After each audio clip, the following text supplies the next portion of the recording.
それでは宮丸渡船さんの水中映像、どうぞ。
たくさん鯛を釣っていたのに、あの鯛はどこへ行ったんでしょうか。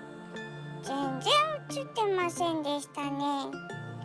あとカバーをつけていなかったので分かりづらかったです。ごめんなさい。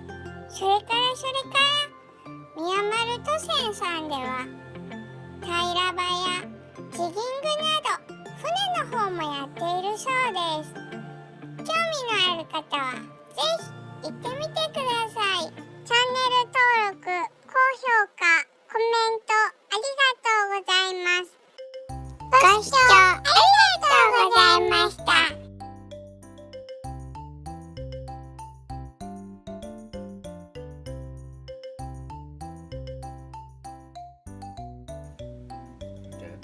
功なんか失敗なんかわからん。ほ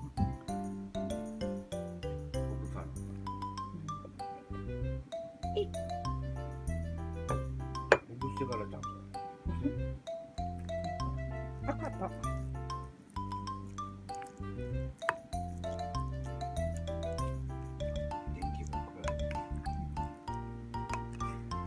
成功や。ご飯ちょっとパサパサそうやけど。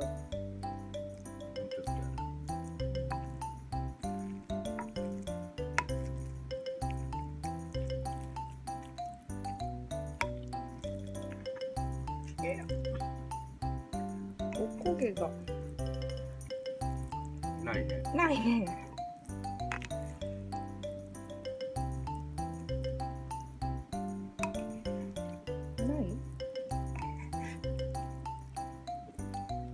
そこにある。